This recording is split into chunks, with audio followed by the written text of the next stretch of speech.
Shalom, selamat malam saudara-saudara yang dikasihi dalam nama Tuhan Yesus Kristus. Kita berjumpa kembali dalam renungan tengah minggu saat ini. Kita bersyukur karena Tuhan selalu baik dalam hidup kita dan anugerahnya untuk menyertai hidup kita. Saudara yang dikasihi Tuhan, tema renungan kita pada saat ini yaitu sikap penyerahan diri kepada Tuhan. Dalam hidup kita ini pernah kita mengalami kesusahan, kekhawatiran, sedih, cemas, dan ketakutan. Tentu ketika kita mengalami kesukaran dalam hidup, apakah kita berdiam diri? Tentu tidak. Pastinya kita umat yang percaya akan Tuhan, pasti kita akan berdoa mendekat kembali kepada Tuhan. Mencari wajahnya melalui kebenaran firman-Nya dan membangun hubungan dengan Tuhan. Apa yang dilakukan Daud? Ia datang dan berserah kepada Tuhan. Di mana ia yakin bahwa perlindungan yang aman hanya ditemukan dalam Tuhan. Pengenalan kita terhadap kehadiran Tuhan dalam diri kita sangat mempengaruhi identitas iman kita terhadap Tuhan. Karena ketika kita tahu bahwa penyerahan diri itu adalah suatu kewajiban kita sebagai orang yang sudah percaya kepada Yesus Kristus, di mana kita harus menjadikan Tuhan sebagai pemimpin kita dan menyerahkan segala season hidup kita dalam pimpinan Tuhan. Oleh sebab itu, upaya yang perlu kita lakukan dalam penyerahan diri kepada Tuhan adalah satu, menjadikan Tuhan yang pertama dan utama dalam hidup kita. Dalam Matius 6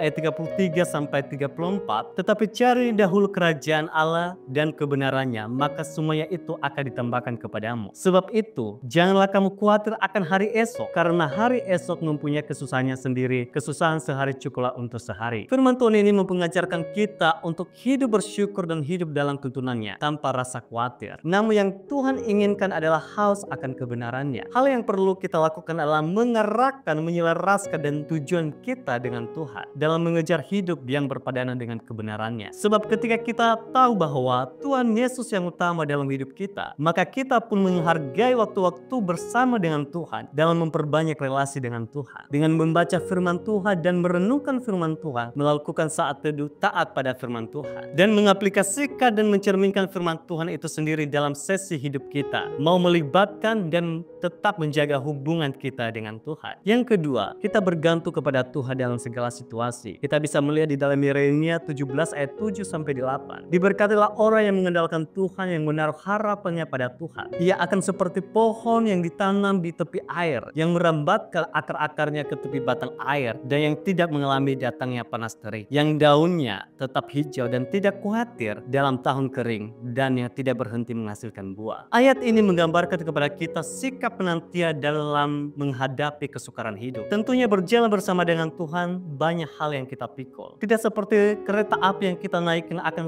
melaju terus di tempat tujuan yang telah dituju. Namun sebaliknya, hidup yang kita jalani banyak lika-likunya dengan berbagai tantangan dan penderitaan. Oleh sebab itu, perlu kita menyerahkan hidup kita kepada Tuhan. Jangan kita mengandalkan kekuatan, kemampuan dan kedudukan kita untuk menjalani hidup ini, namun perlu melibatkan Tuhan di dalamnya dengan cara berdoa, meminta perlindungan dan penyertaan Tuhan. Dan kita bisa belajar dari kehidupan Ayub, bagaimana dia bertahan dalam kesukaran hidupnya yang selalu menantikan janji Tuhan di dalam hidupnya. Semua hal yang ia miliki hilang sekejap, namun kesetiaannya kepada Tuhan tidak membuat ia berubah dan meninggalkan Tuhan. Tetapi yang ia lakukan terus datang berdoa dan menyembah Tuhan dalam hidupnya. Kisah Ayub ini mengajarkan kita untuk tetap menjadikan Tuhan sebagai prioritas utama dalam hidup kita. Walaupun kita berbuat salah, namun tidak ada salahnya untuk mengaku dan menguduskan kehidupan kita kembali di hadapan Tuhan dengan penyerahan diri. Jadi saudara-saudara yang dikasihi Tuhan, tempat yang baik untuk menceritakan keluh kesah kita hanya kepada Tuhan melalui doa, karena Dia yang tahu secara spesifik apa yang sedang kita alami. Sesukar dan sesulit apapun keadaan kita, mari kita bergantung kepada Tuhan, karena Dia adalah sumber penolong